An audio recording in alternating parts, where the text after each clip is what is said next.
Bueno, y hoy en Así son las mañanas nos vamos a acercar hasta ese Mar Menor que tanto nos gusta. Nos vamos a ir hasta Cabo de Palos, hasta La Manga. Y además lo vamos a hacer de modo virtual con un protagonista que no nos puede traer el mar aquí, que no nos puede traer, pues todo lo que nosotros nos gustaría disfrutar, pero sí nos trae una historia que yo creo que no conocemos del todo, tan cerquita y tan lejana algunas veces. José Luis Domínguez ha escrito un libro de Cabo de Palos a La Manga, del siglo XVI al siglo XX.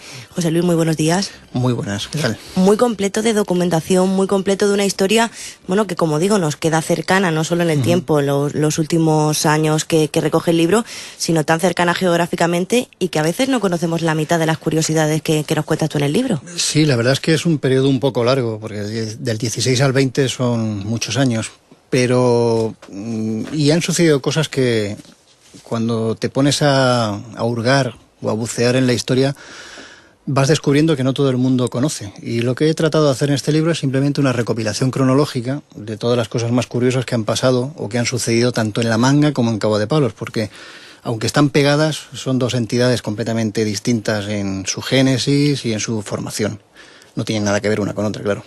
¿Cómo surge un docente, antiguo periodista de esta casa? Sí. ¿Cómo surge? ¿Cómo te motiva? Pues básicamente porque vivo allí. Desde el año 90 estoy viviendo en La Manga y una vez te metes allí empiezas a conocer un poco la realidad, un poco triste últimamente de La Manga, desgraciadamente.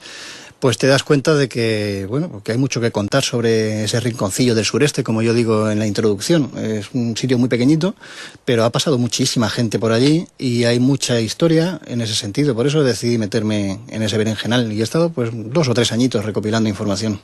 Decías una realidad un poco triste ahora, sí, no lo claro. Cuidamos lo suficiente, pero lo cierto es que es uno de los grandes tesoros que tenemos en la región. La Manga como tal, sí. Lo que pasa es que ya el término tesoro ya habría que rebajarlo un poco el pobre. La Manga cumplió un objetivo en su momento, se invirtió muchísimo dinero estatal, dinero privado, y ahora desgraciadamente pues se está invirtiendo muy poquito. Y como digo siempre cuando hablo de La Manga de ahora, del siglo XXI, es que hay que reinventarla y nadie se está planteando cómo reinventar de nuevo La Manga y qué hacer con ella. Ese es el gran problema. Porque todavía se puede, ¿no? Yo quiero pensar que sí, no se me ocurre, no tengo ideas. Tampoco nos hemos puesto así, pero me imagino que siempre que puede haber gente que sepa qué hacer con ello sin tener que tirarla de nuevo y sin tener que volver a edificar más. Simplemente rediseñar o reinventar lo que ya está hecho. Pero como decimos, hay una historia rica, muy rica detrás, que no conocemos. Te llamaba la atención de todos los datos que ha recabado, esa búsqueda de petróleo, por ejemplo. Sí, es curioso. Hay un Maestre Pérez, que no sé en qué año, en 1931, que se le ocurrió solicitar a Jefatura de Minas la prospección, hacer 5 prospecciones en La Manga para ver si había petróleo. Y ese tema no se ha vuelto a recuperar hasta el año 67, que ya en plena urbanización detectaron una pequeñita bolsa y se pararon durante un tiempo las obras que se estaban construyendo para ver si realmente tenía eso valor económico. Pero bueno, por suerte o por desgracia no había petróleo allí en Manga. Yo creo que en los tiempos que vivimos, por desgracia, sí, ¿no? La verdad es que sí, ¿no? Hubiéramos a lo mejor perdido ese paraíso que conocíamos o que conocemos ahora y que todavía tiene posibilidad de crecer, pero evidentemente económicamente hubiera sido... Pero, por ejemplo, leo, en 1651 el rey prohíbe abrir más golas en La Manga para evitar la entrada de los piratas. Bueno, ese tema, por ejemplo, está muy documentado y se ha trabajado y se ha publicado en revistas como Cartagena Histórica y Murcia Histórica, que incluso el alcalde de Monreal, fue secuestrado por piratas berberiscos en La Manga, el alcalde de Cartagena, y hubo que negociar un pago de una indemnización, incluso tuvieron que alegar el concejo de Cartagena que no tenía dinero la familia del licenciado Monreal para poder pagarle todo lo que pedían los piratas. O sea que el peligro de las golas que se hacían para la pesca sí existía en aquella época, pero es en la época donde es que no había absolutamente nada en La Manga. La gente iba allí a pescar y poco más. La verdad es que, pues sorprende. Nos comentas que llegaba a San Javier, a esa parte de La Manga, que también es de San Javier, el primer avión de turistas franceses, que la Vuelta Ciclista a España pasó por La Manga. Sí, claro. Eso, en cuanto el proyecto se puso en marcha, fue un proyecto nacional. Fue una razón de Estado, porque eso se incluyó dentro de los programas de los planes quinquenales franquistas, donde ya se pretendía equilibrar la balanza de pagos nacional con la incorporación del ingreso con el turismo. Entonces, eso fue un proyecto nacional. La Diputación Provincial invirtió mucho dinero en eso. Los ayuntamientos también estaban obligados, entre comillas, porque no olvidemos que estábamos en una dictadura, a tener que invertir en un proyecto.